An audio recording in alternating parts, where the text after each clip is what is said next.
이제 좀 내려놓고 우리 노후에는 잘 살아봐요. 아내가 그 말을 꺼냈을 때 저는 이상하게 더 화가 났습니다. 위로처럼 들려야 할 말이 어쩐지 뺨을 긁는 것처럼 느껴졌거든요. 평생 새벽같이 일만 하며 버텨온 건 저였고, 아내는 늘 검은 가방 하나 들고 병문안이다, 장례식장이다 하며 집보다 밖이 더 익숙한 사람처럼 보였으니까요. 그래서 저는 그 말을 현실을 모르는 사람의 쉬운 소리로 받아들였습니다. 그리고 결국 이혼했습니다. 그런데 5개월 뒤 장례식장 한쪽에서 누군가 제 손에 봉투 하나를 건넸습니다. 안에는 이름과 번호가 빼곡한 접힌 종이 한 장과 단 한 줄의 메모가 들어 있었습니다. 저는 그 자리에서 멈춰 섰습니다. 숨이 막혔어요. 그제야 저는 묻게 됐습니다. 아내는 대체 왜 그렇게까지 남의 마지막을 챙기고 다녔던 걸까요? 그리고 제가 끝내 보지 못하고 버린 건 무엇이었을까요? 시작 전 구독과 좋아요로 함께 해주시고 어느 지역에서 듣고 계신지 댓글로 한 번씩만 남겨주세요. 그곳에 행복이 닿길 바라겠습니다. 그날 아침도 저는 셔츠 단추를 채우고 있었습니다. 병원 정기검진 날이었어요. 아침부터 괜히 신경이 곤두서 있었는데 그게 검진 때문만은 아니었습니다. 나이가 들수록 그렇더라고요. 병원이라는 곳 자체가 왠지 모르게 긴장되는 나이가 됩니다. 숫자 하나하나가 예전과 다르게 읽히거든요. 혈압이 어떻고 혈당이 어떻고 그런 것들이 이제는 그냥 지나치는 수치가 아니라 제 몸 안에서 조용히 쌓이고 있는 무언가처럼 느껴지는 나이. 그게 68이라는 나이였어요. 단추를 채우다 고개를 들었더니 아내가 안방 문을 열고 나오고 있었습니다. 검은 옷이었어요. 저고리도 검고 바지도 검고 들고 나오는 가방도 어김없이 그 검은 가방이었습니다. 가방이 낡았거든요. 손잡이 안쪽에 실밥이 조금 풀려 있고 가죽 표면이 군데군데 옅어진 그 가방. 아내가 그걸 몇 년째 들고 다니는지 저는 정확히 알지 못했어요. 언제부터였는지도요. 그냥 어느 날부터 그 가방이 집 안에 있었고 아내가 검은 옷을 입는 날이면 어김없이 현관에 나와 있었습니다. 식탁엔 북엇국이 있었어요. 뚜껑이 덮여 있었는데 냄비 아래 접은 행주가 받쳐 있었습니다. 식지 말라고 아내가 미리 끓여두고 그 위에 뚜껑을 덮어 놓은 거였어요. 국물에서 올라오는 김이 뚜껑 가장자리로 조금씩 새어 나왔습니다. 차려진 건 그게 다였어요. 반찬 두어 가지, 밥, 북엇국. 조용한 아침상이었습니다. 저는 그 밥상을 보면서도 고맙다는 생각보다 다른 게 먼저 들었어요. 오늘도 나가는구나. 아내가 냉장고 옆 메모판을 한번 확인하고 휴대폰을 재킷 주머니에 넣는 걸 봤습니다. 부고 문자가 또 온 모양이었어요. 아내 휴대폰엔 그런 연락이 자주 왔거든요. 누가 입원했다. 누가 돌아가셨다. 누구 아들이 사고가 났다. 그럴 때마다 아내는 말없이 옷을 챙겨 입고 나섰습니다. 묻지도 않았고 설명하지도 않았어요. 그냥 나갔습니다. 또 어디 가는 거요? 제가 먼저 말을 꺼냈습니다. 물음표가 없는 말이었어요. 물어보는 게 아니라 지적하는 말이었으니까요. 아내가 저를 봤습니다. 잠깐요. 딱 그만큼만 봤어요. 동네 아랫집 어르신 어제 돌아가셨어요. 상주가 혼자라서요. 그래서 당신이 가야 해요? 아내는 대답하지 않았습니다. 대신 가방 손잡이를 고쳐 잡았어요. 그게 더 거슬렸습니다. 말로 받아치지 않는 그 태도가요. 뭔가 잘못됐다고 지적하면 해명을 해야지 그냥 가방만 고쳐 잡고 서 있으면 그게 더 제 신경을 긁거든요. 마치 제 말이 해명할 가치도 없다는 것처럼 느껴지니까요. 내 병원보다 또 남의 상가가 먼저요? 목소리가 조금 올라갔어요. 제가 그러려고 한 건 아닌데 그냥 그렇게 됐습니다. 아내는 그 말을 듣고 잠깐 멈췄어요. 그러더니 조용히 말했습니다. 점심 전엔 올게요. 같이 가도 늦지 않아요. 늦지 않다고요? 그 말이 어쩐지 저를 더 작아지게 만들었습니다. 제가 화를 낸 게 별거 아닌 것처럼 충분히 조율 가능한 문제인 것처럼 정리해버리는 말이었거든요. 저는 더 말하지 않았습니다. 그냥 코트를 집어들고 먼저 문을 열었어요. 쾅 소리가 날 만큼 닫은 건 아니었지만 조용히 닫지도 않았습니다. 계단을 내려오면서 손이 조금 떨렸어요. 화가 나서만은 아니었어요. 뭔가 억울한 기분이었습니다. 억울한데 뭐가 억울한지 딱 잘라 말할 수 없는 그런 기분이요. 퇴직하고 집에 있는 시간이 길어지면서 그런 기분이 자주 왔어요. 제가 사라진 것 같은 기분이랄까요? 회사에 있을 때는 제 자리가 있었거든요. 제가 없으면 돌아가지 않는 일들이 있었어요. 그런데 집에 있으면요. 아내는 제가 있든 없든 똑같이 아침을 차렸고 똑같이 가방을 들고 나갔습니다. 병원은 오래 걸렸어요. 대기가 길었고 검사 결과를 기다리는 시간도 길었습니다. 혈압이 조금 올랐다고 했어요. 별거 아니라고 약 조절해보자고 했는데 저는 그 말을 들으면서도 집 생각을 했습니다. 지금쯤 돌아왔겠지. 밥은 차려뒀겠지. 아니면 또 늦는다고 문자 한 통 왔겠지. 현관문을 열었을 때 안에 신발이 있었어요. 검은 구두였는데 축축했습니다. 장례식장을 다녀오는 길에 비를 맞은 모양이었어요. 신발 옆에 작은 물기 자국이 남아 있었고 코트는 현관 옆 옷걸이에 걸려 있었습니다. 부엌에서 소리가 났어요. 냄비가 약불 위에 올라 있었고 아내는 코트도 채 벗지 않은 채로 국자를 들고 있었어요. 저를 보더니 아내가 먼저 물었습니다. 약 처방은 어땠어요? 저는 대답하지 않았어요. 물컵을 들어 싱크대 옆에 세게 내려놓았습니다. 깨질 만큼은 아니었지만 소리가 났어요. 아내는 그 소리를 듣고도 국자를 내려놓지 않았습니다. 그냥 가스불을 조금 줄이고 뚜껑을 덮었어요. 그리고 조용히 코트를 벗으러 다시 현관으로 걸어갔습니다. 그 등을 보면서 저는 속으로 생각했어요. 저 사람은 내가 화가 났는지도 모르는 건가?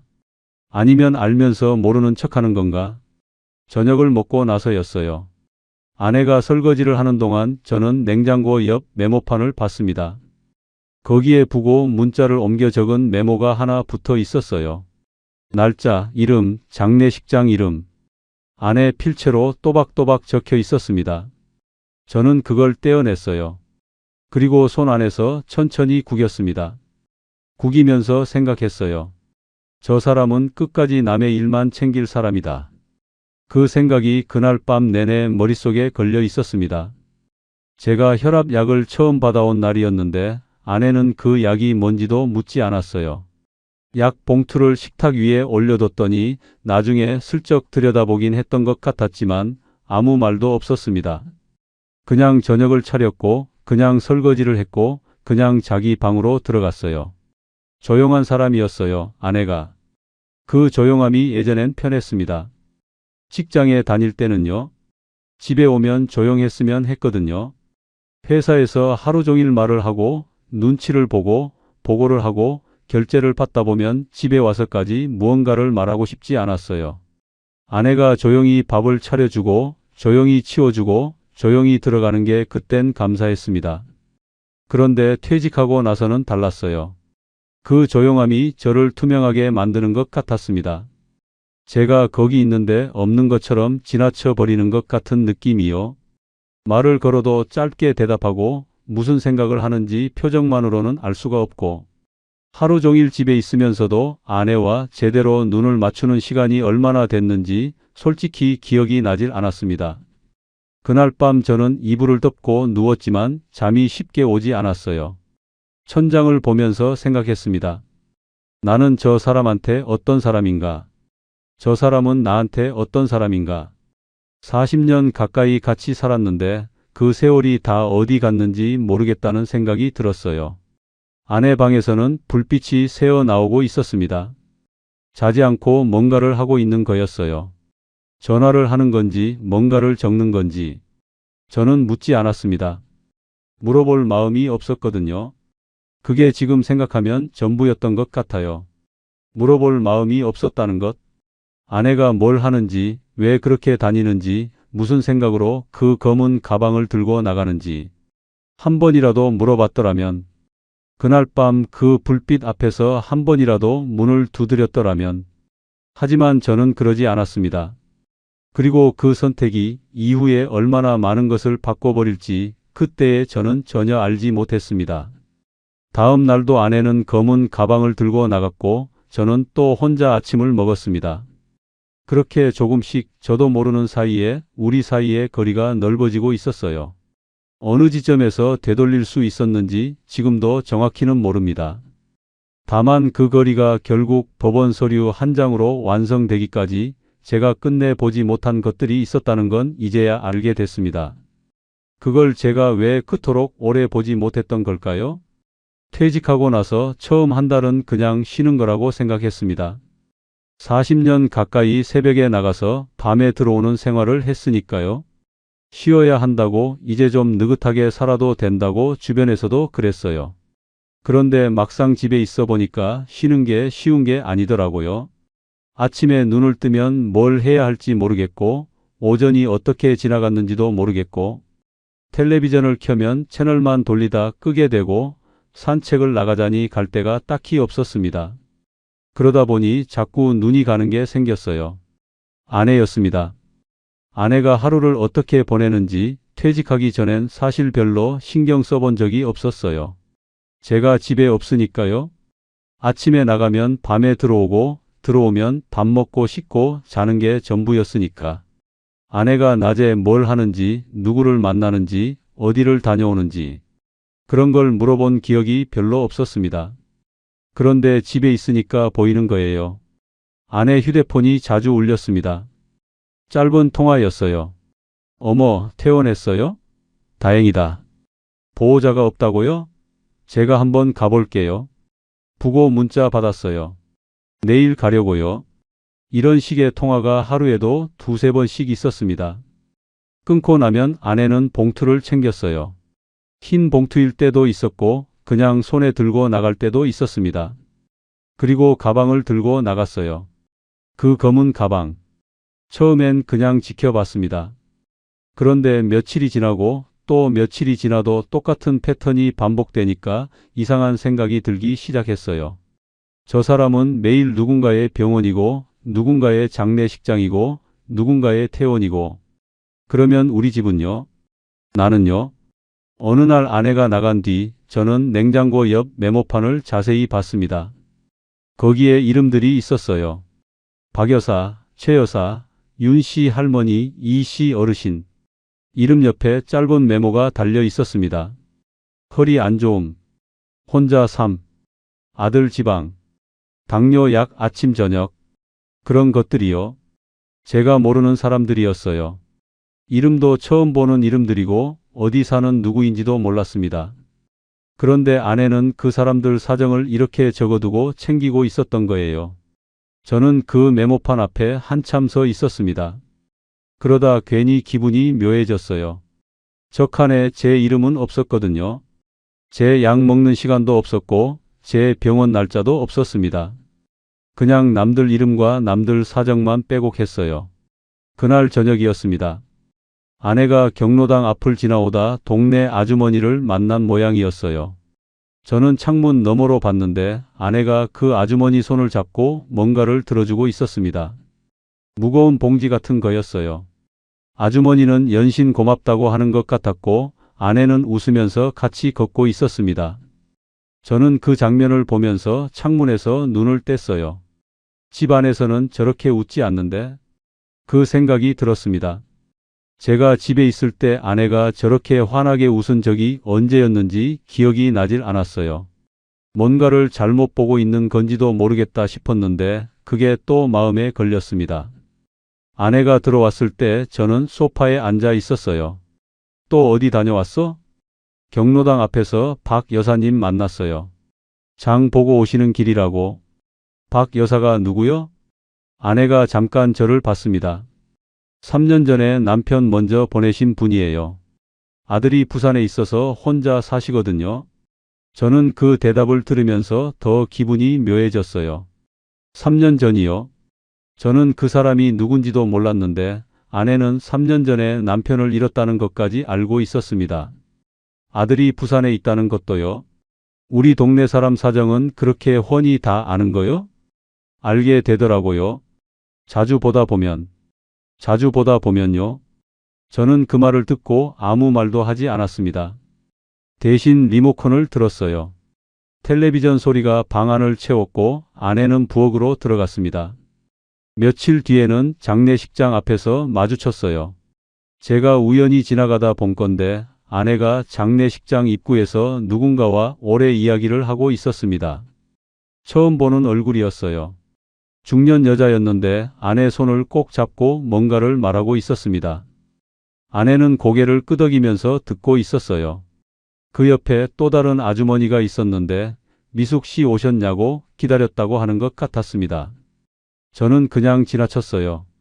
집에 와서도 그 장면이 계속 머릿속에 걸렸습니다. 기다렸다고요? 아내를? 장례식장에서요? 저는 우리 동네에 아내를 기다리는 사람이 그렇게 있다는 걸 몰랐습니다. 아내가 그 사람들한테 어떤 사람인지도 몰랐고요. 저녁 밥상이 차려지고 둘이 마주 앉았습니다. 아내가 국을 먼저 떴어요. 저는 밥을 먹으면서 말을 꺼냈습니다. 당신은 왜 그렇게 남의 일에 그렇게 자꾸 나서는 거요? 병원이다, 장례식장이다. 우리 일도 아닌데? 아내가 숟가락을 내려놓지 않았습니다. 그냥 국을 한 번 더 뜨고 나서 천천히 말했어요. 우리도 이제 사람 좀 남겨야 해요. 사람을 남겨요? 늙으면 전화 한 통이 먼저예요. 돈보다 먼저고 자식보다 먼저일 수도 있어요. 옆에 있어줄 사람이요. 저는 그 말을 듣고 숟가락을 내려놨습니다. 난 그런 식으로 살기 싫어. 딱 잘라 말했어요. 아내가 저를 봤습니다. 뭔가를 더 말하려는 것 같았어요. 그런데 말하지 않았습니다. 그냥 다시 숟가락을 들었어요. 그게 더 화가 났어요.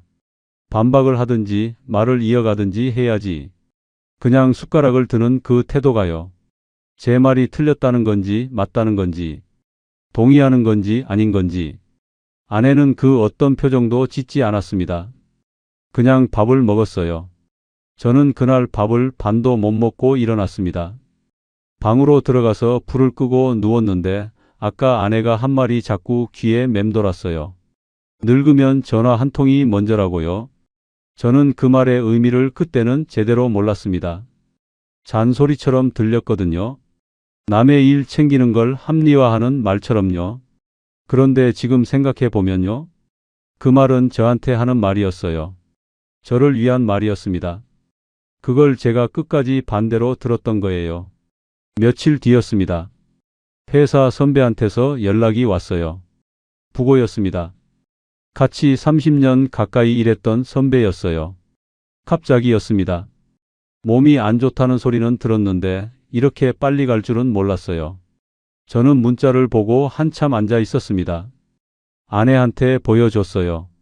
말없이 휴대폰을 내밀었더니 아내가 문자를 읽고 고개를 들었습니다. 같이 가요. 짧게 말했어요. 저는 고개를 끄덕였습니다. 같이 가기로 했어요. 그날 장례식장에서 저는 처음으로 이상한 걸 봤습니다. 제 선배의 상가였는데 아내가 저보다 그 자리에 더 자연스러웠어요. 상주 가족한테 인사를 건네고 낯선 얼굴들과 눈을 맞추고 어디선가 들어오는 아주머니한테 손을 흔들고 저는 그 옆에서 어색하게 서 있었습니다. 제 선배 상가인데도요. 누군가 멀리서 아내를 보고 소리쳤어요. 어머, 형님 오셨어요? 형님이요. 저는 그 소리를 들으면서 아내 얼굴을 봤습니다. 아내는 자연스럽게 웃으며 손을 들었어요. 저는 그 장면을 보면서 묘한 기분이 들었습니다. 저 사람들은 대체 언제부터 아내를 알았을까요? 그리고 저는 왜 저 안에 없는 걸까요? 장례식장은 특유의 냄새가 있습니다. 국화향이랑 음식 냄새가 섞인 뭔가 익숙한 것 같으면서도 익숙해지고 싶지 않은 냄새요. 저는 그 냄새가 별로였어요. 장례식장이라는 공간 자체가 불편했습니다. 들어서는 순간부터 어디 서야 할지 모르겠고 누구한테 먼저 인사를 해야 할지도 모르겠고 30년을 같이 일한 선배 상가에서도 저는 그랬어요. 그런데 아내는 달랐습니다. 현관을 들어서자마자 아내 몸이 달라졌어요. 어깨가 펴지고 걸음이 자연스러워졌습니다. 저는 코트 단추를 어떻게 해야 할지 몰라 멈칫하고 있는데 아내는 이미 안으로 들어가서 상주 가족한테 인사를 건네고 있었어요.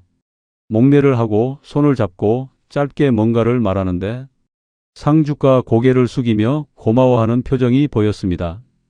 저는 그 옆에 어색하게 서 있었어요. 제 선배 상가인데도요. 30년을 알고 지낸 사람의 마지막 자리인데 저는 거기서 아내의 뒤를 따라가는 사람이 되어 있었습니다. 복도 쪽에서 낯선 얼굴이 아내를 향해 손을 들었어요. 60 중반쯤 돼 보이는 아주머니였는데 아내를 보자마자 환하게 웃으면서 다가왔습니다. 형님 오셨어요? 저 기다렸어요. 형님이요? 저는 그 호칭을 듣고 잠깐 멈췄습니다. 아내가 웃으며 그 아주머니 손을 잡았어요. 두 사람이 낮은 목소리로 뭔가를 이야기했는데 저는 들리지 않았습니다. 그냥 그 모습을 보고 있었어요. 저 사람이 누구지? 아내한테 물어보려다 말았습니다. 괜히 물으면 또 길게 설명을 들어야 할 것 같았고 솔직히 그 설명을 들을 자신이 없었어요. 들을수록 제가 모르는 사람이 더 많아질 것 같은 기분이 들었거든요. 식당 쪽으로 자리를 옮겼습니다. 국화주 냄새가 좀 덜한 데로 가서 앉았어요. 음식을 받아 젓가락을 들었는데 맞은편 테이블에서 목소리가 들렸습니다. 지난번에도 보호자 없던 그 할아버지 서류 도와주셨잖아요. 그때 형님 아니었으면 진짜 어쩔 뻔했어요. 저는 젓가락을 멈췄습니다. 목소리가 아내한테 하는 말이었어요. 아내 옆에 앉은 아주머니가 밥을 먹다 말고 그런 말을 꺼낸 거였습니다. 아내는 고개만 조금 끄덕였어요. 크게 반응하지 않았습니다. 그냥 담담하게 국물을 한 숟가락 떴어요.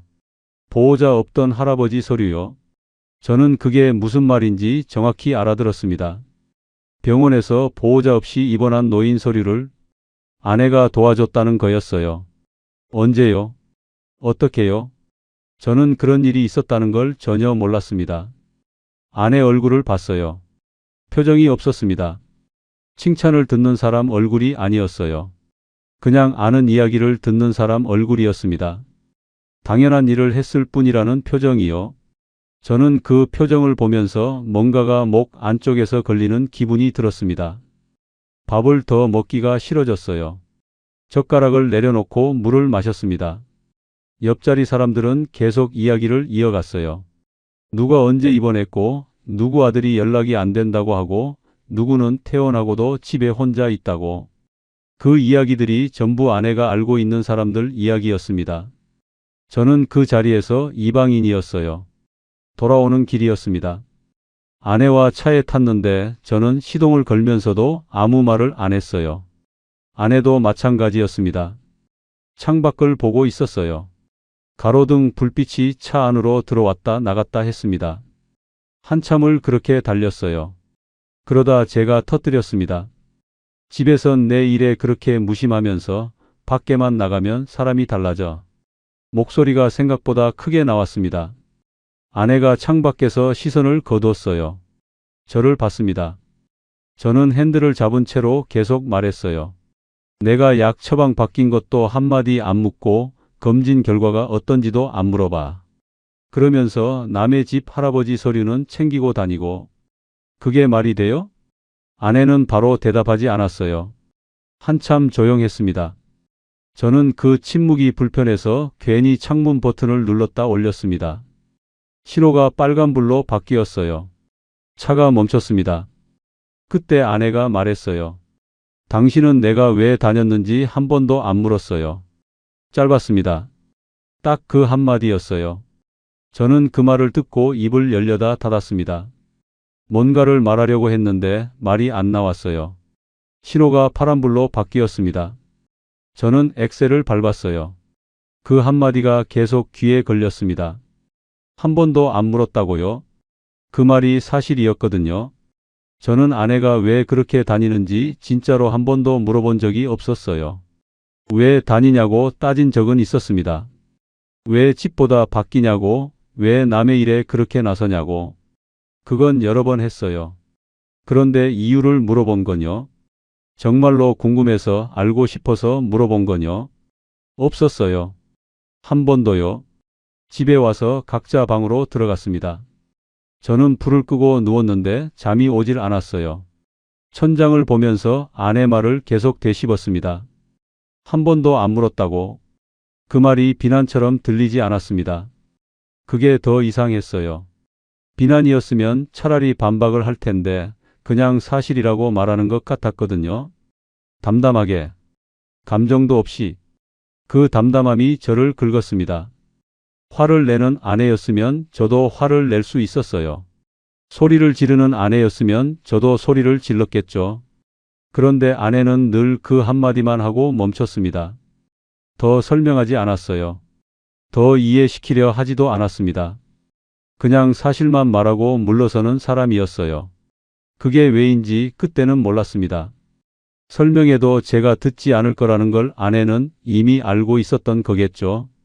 며칠이 지났습니다. 저는 그 며칠 동안 아내와 크게 말을 섞지 않았어요. 밥을 같이 먹어도 텔레비전 소리가 대화를 대신했습니다. 아내는 여전히 가끔 나갔고 저는 여전히 소파에 앉아 있었어요. 그러다 어느 날 저녁 서랍을 열었습니다. 협의 이혼 서류였어요. 언제 받아뒀는지도 기억이 잘 나지 않았습니다. 그냥 언젠가 한번 찾아봤던 게 출력된 채로 서랍 안에 있었어요. 구겨지지 않게 편편하게 놓여 있었습니다. 저는 그걸 꺼내서 식탁 위에 올려놨어요. 아내가 부엌에서 나오다 그걸 봤습니다. 멈췄어요. 저를 봤습니다. 저는 아내 눈을 피하지 않았어요. 아무 말도 하지 않았습니다. 그냥 서류가 거기 있었고 저도 거기 있었고 아내도 거기 있었어요. 방 안이 조용했습니다. 냉장고 소리만 났어요. 아내는 한참 서류를 보다가 천천히 식탁 의자를 당겨 앉았습니다. 손을 내밀어 서류를 집었어요. 찬찬히 읽었습니다. 빠르게 훑는 게 아니라 천천히 한 줄 한 줄 읽는 것 같았어요. 저는 그 모습을 보면서 숨을 참고 있었습니다. 반대한다고 할 줄 알았어요. 왜 이러냐고, 이게 무슨 짓이냐고 할 줄 알았습니다. 그런데 아내는 서류를 다 읽고 나서 그냥 내려놨어요. 한마디도 안 했습니다. 그 침묵이 제가 예상했던 것보다 훨씬 무거웠어요. 목 안이 조여드는 것 같았습니다. 저는 뭔가를 기다리고 있었던 것 같아요. 붙잡아 주기를요? 안 된다고, 이러지 말자고. 그 말을 기다리고 있었던 것 같습니다. 그런데 아내는 그 말을 하지 않았어요. 그냥 일어나서 부엌으로 돌아갔습니다. 설거지 소리가 났어요. 물소리가 났습니다. 저는 식탁 앞에 혼자 앉아서 서류를 보고 있었어요. 그날 밤 처음으로 무서웠습니다. 제가 왜 이 서류를 꺼냈는지, 정말로 이걸 원하는 건지. 그 답을 저는 그때도 몰랐어요. 그냥 뭔가가 바뀌어야 한다고 생각했던 것 같습니다. 이대로는 안 되겠다고요? 그런데 지금 생각하면요. 바뀌어야 했던 건 서류가 아니었습니다. 그걸 왜 그때는 몰랐을까요? 아내가 그 서류 앞에서 왜 아무 말도 하지 않았는지, 그 침묵이 무슨 뜻이었는지, 저는 왜 끝까지 반대 방향으로만 읽었을까요? 숙려기간이라는 게 있습니다. 협의 이혼을 신청하면 바로 되는 게 아니에요. 법원에서 한 달을 기다리라고 합니다. 그 시간 동안 다시 생각해 보라는 거겠죠. 저는 그 제도를 만든 사람이 뭔가를 알고 만들었다고 생각했어요. 한 달이면 충분히 생각할 수 있을 거라고요. 그런데 막상 그 한 달이 시작되고 나서 저는 생각을 별로 하지 않았습니다. 해야 할 생각을 피하고 있었는지도 모르겠어요. 서류를 제출하러 가정법원에 처음 갔던 날 아침이었습니다. 아내는 평소랑 똑같았어요. 그게 제일 이상했습니다. 오늘이 어떤 날인지 모르는 사람처럼 아무렇지도 않게 아침을 움직였어요. 제 약이 물컵 옆에 놓여 있었습니다. 혈압약이었어요. 아내가 꺼내서 올려둔 거였습니다. 매일 아침 그렇게 해뒀거든요. 저는 그 약을 보면서 잠깐 멈췄어요. 오늘 이 서류를 들고 법원에 가는데 아내는 아직도 제 약을 챙겨두고 있었습니다. 손이 조금 떨렸어요. 약을 집어서 삼켰습니다. 물을 마셨어요.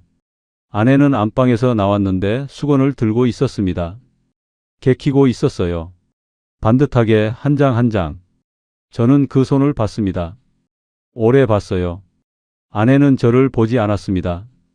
수건을 다 개키고 나서 찬장 안에 넣었어요.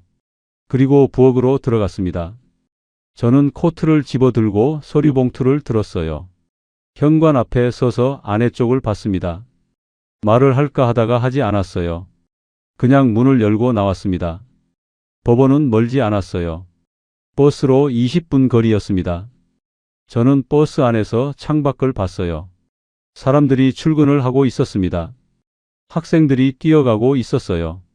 세상은 그냥 평소랑 똑같이 돌아가고 있었습니다. 제가 서류봉투를 들고 법원에 가는 것과 아무 상관없이요. 접수를 마치고 나왔을 때 배가 고팠습니다. 아침을 못 먹었거든요. 약만 삼키고 나왔으니까요. 법원 근처 국밥집에 들어가서 혼자 밥을 먹었습니다. 국물이 뜨거웠어요. 한 숟가락 뜨고 나서 숟가락을 내려놨습니다. 입맛이 없었어요. 그 한 달이 시작됐습니다. 한 집에 있으면서 말을 섞지 않는 한 달이요. 이상한 시간이었어요. 아내와 저는 같은 집에 있었지만 거의 부딪히지 않았습니다. 아침에 제가 먼저 일어나면 아내 방 문은 닫혀 있었고 아내가 먼저 일어나면 제가 나오기 전에 부엌 일을 마쳐뒀어요. 밥은 차려져 있었습니다. 매일요. 국이 있고 반찬이 있었어요. 아내가 먼저 먹고 들어간 건지 아직 안 먹은 건지 저는 알 수 없었습니다. 한 번은 점심을 먹으러 부엌에 나왔더니 아내가 창가에 앉아 있었어요. 뭔가를 적고 있었습니다. 작은 수첩이었어요. 제가 들어오는 소리를 들었는지 수첩을 덮었습니다. 빠르게요. 저는 그걸 봤지만 묻지 않았어요. 아내도 아무 말 하지 않았습니다. 저는 냉장고를 열고 반찬을 꺼냈어요. 아내는 수첩을 들고 방으로 들어갔습니다. 그 수첩이 뭔지 저는 그때 몰랐어요. 밤마다 아내 방에서 불빛이 새어 나왔습니다. 늦게까지요. 저는 처음엔 그걸 보면서 미련도 없이 뭔가를 정리하나 보다 생각했어요. 이제 혼자 살 준비를 하는 건가? 재산 정리를 생각하는 건가? 그런 식으로 봤습니다. 그런데 어느 날 밤에는 그 불빛을 보면서 다른 생각이 들었어요.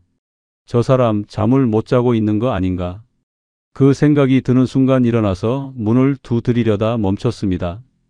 손을 들었다가 내렸어요. 그냥 다시 누웠습니다. 괜히 흔들리는 것처럼 보이고 싶지 않았거든요. 이미 서류를 낸 사람이 새벽에 문을 두드리는 게 이상한 것 같았어요. 그렇게 또 하루가 지났습니다. 숙려기간이 끝나가던 무렵이었어요. 아내가 저한테 먼저 말을 걸었습니다. 처음이었어요. 그 한 달 동안 먼저 말을 거는 쪽이 없었는데 아내가 먼저였습니다. 지연이한테는 말했어요? 딸 얘기였어요. 저는 잠깐 대답을 못했습니다. 아직, 나도 아직이에요. 그게 전부였습니다. 더 이어지지 않았어요. 아내는 다시 안으로 들어갔고 저는 소파에 앉아서 그 말을 되씹었습니다. 나도 아직이에요. 그 말이 왜인지 목 안에 걸렸어요. 아직이라는 건 말하기 싫다는 건지, 아직 실감이 안 난다는 건지, 저는 알 수 없었습니다. 최종 확인 날이 왔어요. 비가 오는 오후였습니다. 저는 우산을 챙겼고 아내는 코트만 입고 나왔어요. 우산을 안 가져왔습니다. 저는 한번 봤다가 말았어요. 같이 쓰자고 말하는 게 이상할 것 같았거든요. 오늘 이혼 확인을 하러 가는 길에 우산을 같이 쓰는 게요. 법원 안에서 절차는 짧았습니다. 생각보다 훨씬 짧았어요. 판사가 몇 가지를 물었고 저는 대답했고 아내도 대답했습니다. 서로를 보지 않았어요. 저는 정면을 봤고 아내도 정면을 봤습니다. 옆에 누가 있는지 신경 쓰지 않는 것처럼요. 그리고 끝났습니다. 그렇게 끝이었어요. 40년 가까이가 그 짧은 시간 안에 정리됐습니다. 제가 뭔가를 더 해야 할 것 같았는데 아무것도 남지 않았어요. 그냥 나오면 되는 거였습니다. 법원 밖으로 나왔을 때 비가 아직 오고 있었어요. 처마 밑에 잠깐 멈춰 섰습니다. 아내도 멈췄어요. 나란히는 아니었고 조금 간격을 두고요. 저는 우산을 펴려다 아내 쪽을 봤습니다. 아내는 우산이 없었어요. 그냥 걸어 나가더라고요. 비를 맞으면서요. 뒤돌아보지 않고 그냥 걸어갔습니다. 저는 우산을 편 채로 그 뒷모습을 봤어요. 빗속으로 걸어 들어가는 아내를요. 부르려다 부르지 않았습니다. 그냥 버스 정류장 쪽으로 걸어갔어요. 버스 안에서 창밖을 봤는데 눈이 뜨거웠습니다. 울 것 같은 기분이었는데 울지 않았어요. 눈물이 나오려다 들어가는 느낌이요. 저는 그냥 창밖을 봤습니다. 비가 내리고 있었고 사람들이 우산을 쓰고 걷고 있었어요. 집에 왔습니다. 현관문을 열었는데 뭔가 달랐어요. 바로는 몰랐습니다. 신발을 벗고 들어와서 코트를 걸려고 옷걸이를 봤는데 거기 있던 안에 코트가 없었어요. 안방 문이 열려 있었습니다. 들여다봤어요. 침대보가 걷혀 있었습니다. 옷장 문이 열려 있었는데 안이 비어 있었어요. 화장대 위에 있던 것들도 없었습니다. 화장품이며 작은 거울이며 다 없었어요. 찬장을 열어봤습니다. 아내가 쓰던 작은 텀블러가 없었어요. 현관 옆 신발장을 봤습니다. 자주 신던 운동화가 없었어요. 검은 가방도 없었습니다. 저는 거실 한가운데 서 있었습니다. 아무 소리도 나지 않았어요. 냉장고 소리만 났습니다.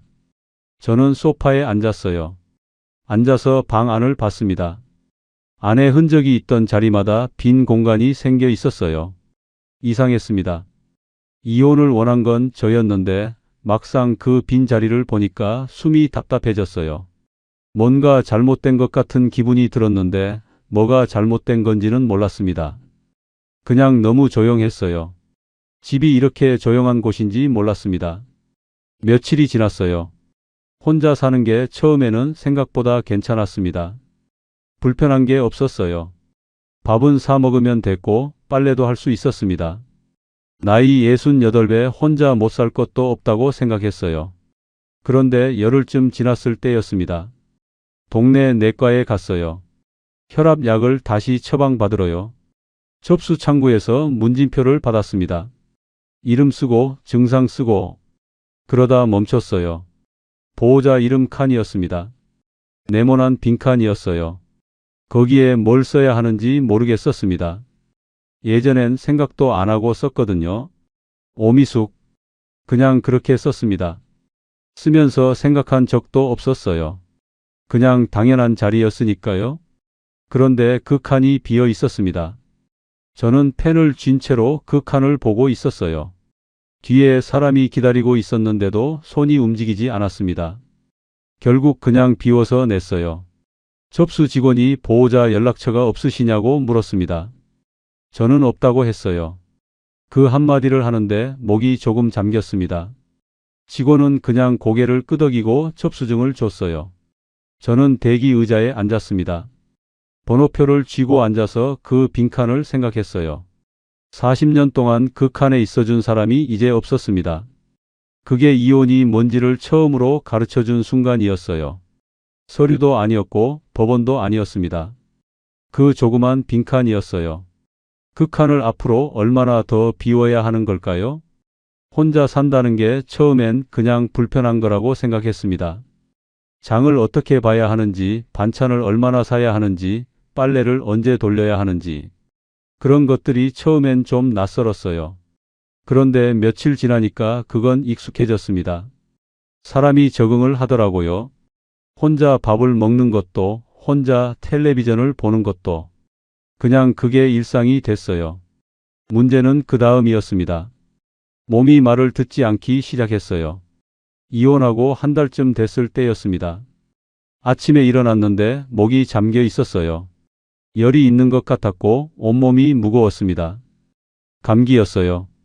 별거 아니라고 생각했는데 약을 사 먹어도 사흘이 지나도록 낫질 않았습니다. 밥을 먹기가 싫었어요. 끓여 먹을 기운도 없었고 나가서 사 먹자니 몸이 말을 안 들었습니다. 결국 편의점 죽을 사다가 반쯤 먹고 이불 속에 있었어요. 그때 처음으로 생각했습니다. 아내가 있었으면 이러지 않았겠다. 그 생각이 드는 게 싫었어요. 인정하고 싶지 않았습니다.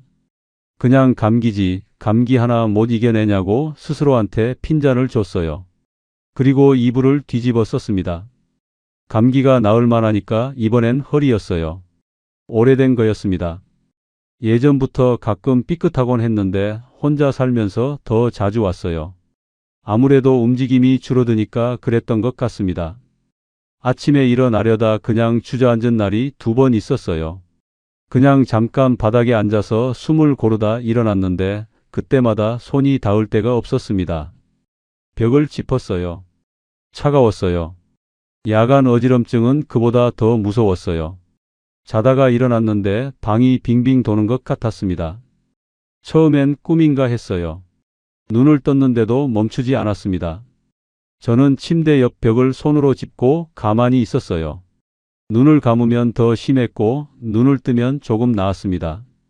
그렇게 한참을 있었어요. 얼마나 있었는지 모릅니다.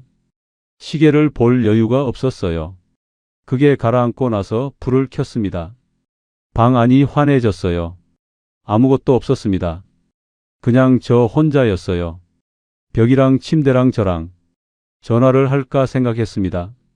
딸한테요. 그런데 새벽에 딸을 깨우는 게 싫었어요. 걱정을 끼치는 것도 싫었습니다. 그냥 다시 누웠어요. 아침에 병원에 갔습니다. 이비인후과였어요. 귀 쪽 문제일 수 있다고 해서요. 접수를 하는데 문진표를 받았습니다. 이름을 쓰고 증상을 쓰고 그리고 또 그 칸이 나왔어요. 보호자 이름, 보호자 연락처. 저는 펜을 들고 그 칸을 봤습니다. 지난번 내과에서도 그랬는데 이번에도 손이 멈췄어요. 비워서 내려고 했는데 접수 직원이 고개를 들고 봤습니다. 저는 그냥 펜을 내려놓고 문진표를 밀었어요. 직원이 보호자 연락처가 없으시냐고 물었어요. 없다고 했습니다. 직원은 그냥 고개를 끄덕였어요. 아무 표정 없이요. 그게 당연한 일인 것처럼요. 저는 대기 의자에 앉아서 번호표를 쥐었습니다. 손에 힘이 들어갔어요. 이상하게 창피했습니다. 창피할 이유가 없는데 그 칸을 비웠다는 게 왜인지 부끄러웠어요. 68살 남자가 혼자 병원에 와서 보호자 칸을 비워낸다는 게요. 제 옆에 앉은 할머니는 아들인지 딸인지 모를 사람이랑 같이 왔어요. 저는 혼자였습니다. 그 5개월 동안 병원을 3번 갔는데 3번 다 보호자 칸을 비웠습니다. 그리고 그때마다 같은 자리에서 손이 멈췄어요. 어느 날이었어요. 예전 직장 동료한테서 연락이 왔습니다. 부고였어요. 같이 일했던 사람인데 오래된 병이 있었다는 건 알고 있었습니다. 그래도 막상 받으니까 멍했어요. 저는 혼자 장례식장에 갔습니다. 들어서는데 낯이 익은 얼굴들이 보였어요. 예전 회사 사람들이었습니다. 반갑게 악수를 나누고 밥상에 앉아서 이야기를 좀 했어요. 오랜만이다. 잘 지내냐? 요즘은 뭐 하냐? 그런 말들이요. 저는 그 자리에서 웃었습니다. 괜찮다고 잘 지낸다고 했어요. 식사를 마치고 자리에서 일어나려다 접수대 쪽을 봤습니다. 거기 종이 한 장이 붙어 있었어요. 조문객 안내 옆에 작은 메모지였는데 글씨가 보였습니다. 저는 자리에서 일어나 가까이 갔어요. 글씨가 낯익었습니다. 아주 낯익었어요. 심장이 한번 쿵 내려앉았습니다. 안에 필체였어요. 틀림없었습니다.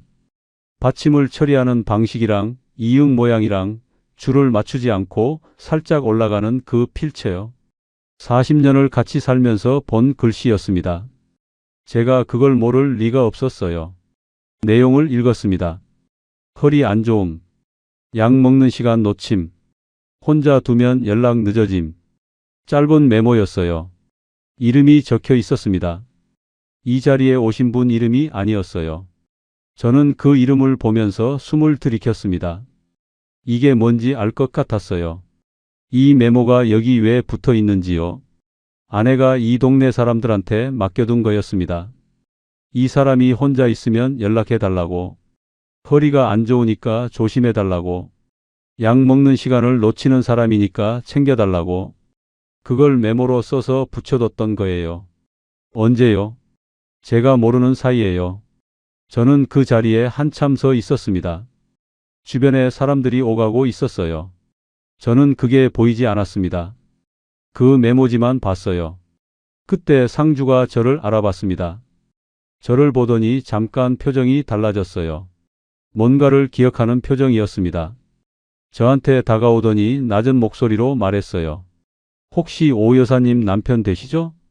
저는 대답을 못했습니다. 남편이었던 사람이라고 해야 하는 건지 그냥 고개를 끄덕였어요. 상주가 봉투 하나를 꺼냈습니다. 저한테 내밀었어요. 어머니가요. 이분 오시면 드리라고 맡겨두셨어요. 오실 것 같다고 하셨거든요. 손이 떨렸습니다. 봉투를 받았어요. 두껍지 않았습니다. 안에 뭔가 접힌 종이가 있는 것 같았어요. 저는 봉투를 쥐고 상주한테 고맙다고 했습니다. 목소리가 제대로 나왔는지 모르겠어요. 장례식장 한쪽 구석에 자리를 잡았습니다. 사람이 적은 복도 끝이었어요. 봉투를 열었습니다. 종이가 2장이었어요. 한 장은 빼곡했습니다. 이름이랑 전화번호가 가득 적혀 있었어요. 내과 선생님 번호, 단골 약국 번호, 아파트 관리실 번호, 동네 아주머니들 번호. 그리고 각 이름 옆에 짧은 메모가 있었습니다. 이분은 허리 보면 잘 봐주신다. 이 약국은 단골이라 약 이름 되면 안다. 관리실 이분은 새벽에도 연락된다. 저는 그 종이를 보면서 손이 멈췄습니다. 이게 다 저를 위한 거였어요. 아내가 그 사람들을 다니면서 쌓아온 관계들이요. 허리 안 좋은 사람, 혼자 사는 사람, 보호자 없는 사람을 챙기러 다닌 게 아니었어요. 아내는 그걸 하면서 동시에 저를 위한 망을 엮고 있었던 겁니다. 내가 먼저 없어질 수도 있으니까요. 내가 없어지면 이 사람이 혼자 남으니까요. 2번째 종이를 폈습니다. 글씨가 많지 않았어요. 단 한 줄이었습니다. 내가 먼저 없어지면 이 사람 혼자 두지 말아주세요. 저는 그 줄을 읽고 고개를 숙였습니다. 숨을 고르려고 했는데 고르기가 어려웠어요. 눈이 뜨거워졌습니다. 눈물이 나오려는 걸 참았어요. 참으려고 입술을 깨물었습니다. 복도 끝이라 사람이 없었는데도 숨이 소리 없이 나왔어요. 이 사람 혼자 두지 말아달라고요. 이혼을 하고도요. 내가 그렇게 서류를 내밀고 내가 그렇게 법원에 끌고 가도 아내는 이걸 써뒀던 거예요. 저를 포기하지 않은 게 아니었습니다. 포기를 하고도 이걸 써두는 사람이었어요. 저는 그 자리에서 처음으로 깨달았습니다. 제가 버린 게 아내가 아니었다는 걸요. 제 이름을 불러줄 사람의 자리였습니다. 새벽에 어지럼증이 와서 벽을 짚을 때 전화할 수 있는 사람이요. 보호자 칸에 이름을 써줄 수 있는 사람이요. 그게 없어졌다는 게 뭔지를 저는 5개월이 지나서야 그 봉투 안에서 알게 됐습니다. 그리고 동시에 다른 걸 알았어요. 아내는 그걸 미리 알고 있었다는 것을요. 제가 혼자 남을 거라는 것도, 혼자 남으면 어떻게 될 거라는 것도. 그래서 그 사람들을 다닌 거였어요. 장례식장을, 병원을, 경로당을요. 아내가 챙긴 건 그 사람들이 아니었습니다. 처음부터 저였어요. 그 종이를 접어서 봉투에 다시 넣었습니다. 가슴 안쪽 주머니에 넣었어요. 장례식장을 나왔습니다. 밖에 바람이 불었어요. 저는 멈추지 않고 걸었습니다. 그런데 어디로 가야 하는지 몰랐어요. 집에 가면 그 조용한 곳이었고